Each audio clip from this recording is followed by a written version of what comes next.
Here is another vector problem. This time, this is from November 2009, paper 2. The reason all of that is relevant, of course, is that given that it is paper 2, that means that we have a calculator available to us to help us with some of the calculations. So first thing, we're asked to show that PQ, that's a vector, has components 1, -2, and 3. So the first thing to remember is that we can always compare points to the origin, that's point O, which has coordinates 0, 0, 0.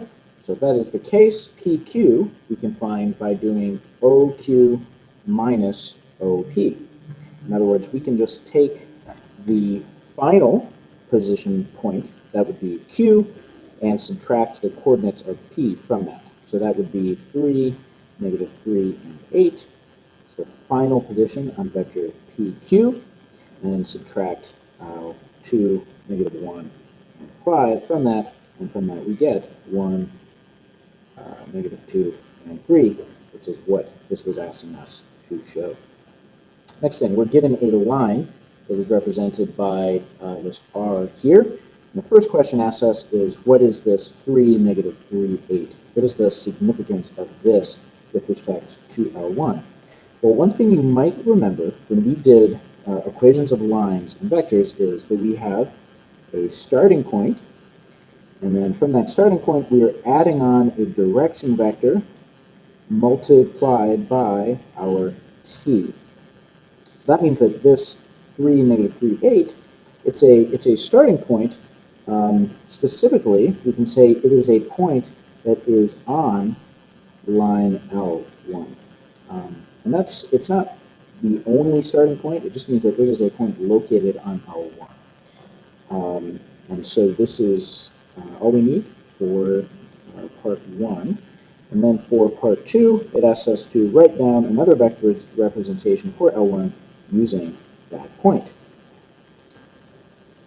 So one way that we can do this is we know that this 1, -2, 3 is the direction vector of this line. So we could find another point that is on this line, use the same direction vector, and then just multiply it by a new variable.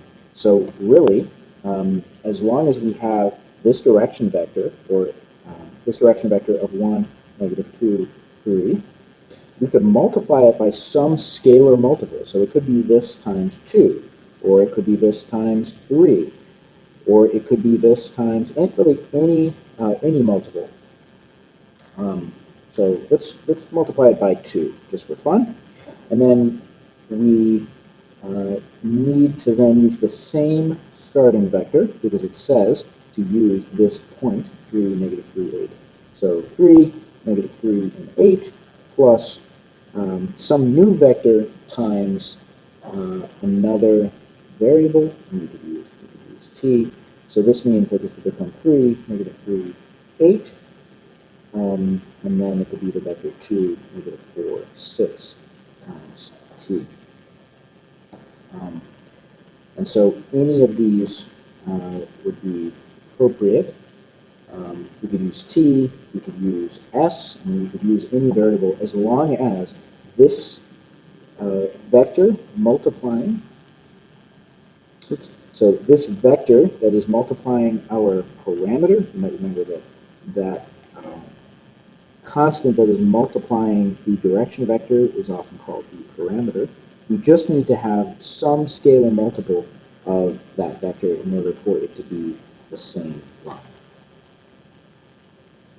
So the next thing that we are told to do is we are told that a point 1, 5p is on L1. This is the line that we were describing up here. So either this R,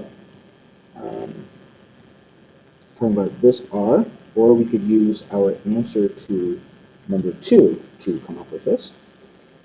But it's telling us that we need to find what value of p is involved. So a way that we could do this is we could take the components of these different vectors and substitute this point in to our equation of the line. So specifically, we could say that 3 plus 2t because that's using the second equation. 3 plus 2t is equal to negative 1. Or 8 plus 6t is equal to p. So now we have two equations and two unknowns. And then we could solve for t and p.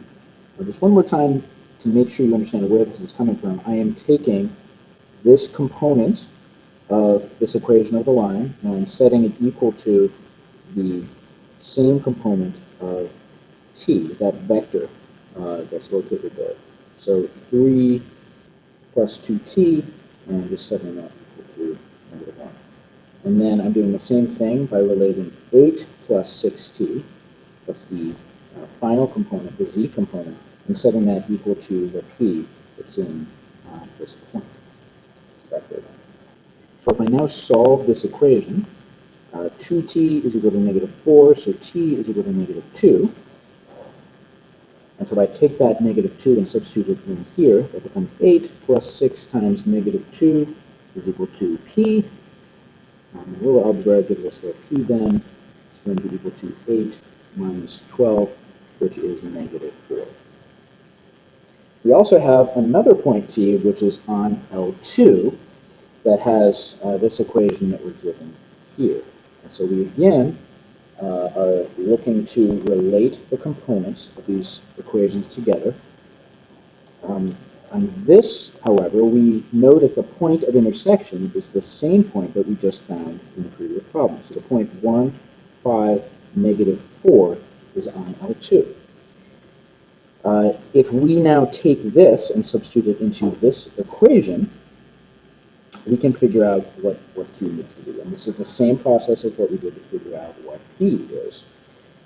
So I could take the point 1, 5, negative 4, and substitute it in.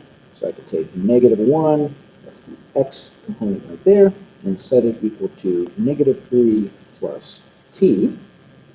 Negative 4 is equal to 2 plus q times t.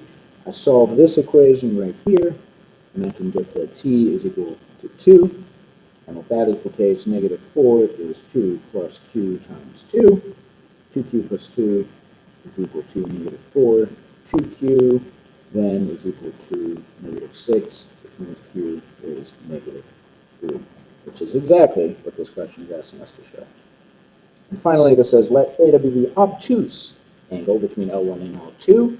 Calculate the size of theta. And that word obtuse is so important that IB decided to make it bold. The key thing that we need to remember there is the idea that if we have two vectors, and so if we have two vectors and we want to find the angle between them, we have the dot product. So we have two direction vectors. That's going to be 1, negative 2, and 3. That is from our first problem up here. That's L1.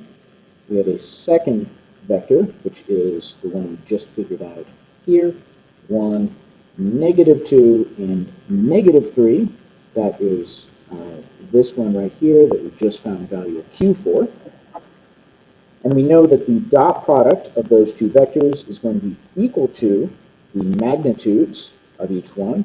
So let's say this is v1, this is v2, times the cosine of the angle between them. And that, of course, assumes that this is v1 and this is v2. So from all of this, we can get that cosine of theta is equal to v1 dot v2 divided by the product of those magnitudes. Dot product we can get from multiplying each component and then adding those products together. So this is going to be 1 times 1 plus negative 2 times negative 2 plus 3 times negative 3.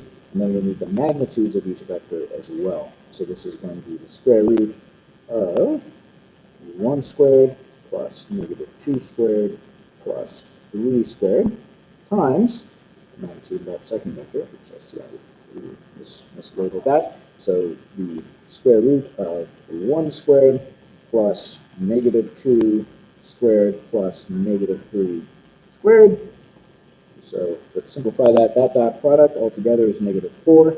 In the denominator there, that becomes the square root of 1 plus 4 plus 9, which is 14. And this one right here is 1 plus 4 plus 9 as well. So that's also the square root of 14. So putting all of that together, we have cosine of theta is equal to -4 over 14. And from that, we can use the inverse cosine function on our calculator. Inverse cosine of -4 over 14, which gets us, if we're using radian mode, 1.86, that's approximate to 3 significant figures, 1.86 radians. Or if we are using degree mode, that would give us a number of around 107 degrees. Again, both of these answers are to 3 significant figures. Since we're doing a paper 2 question, we want to make sure that we round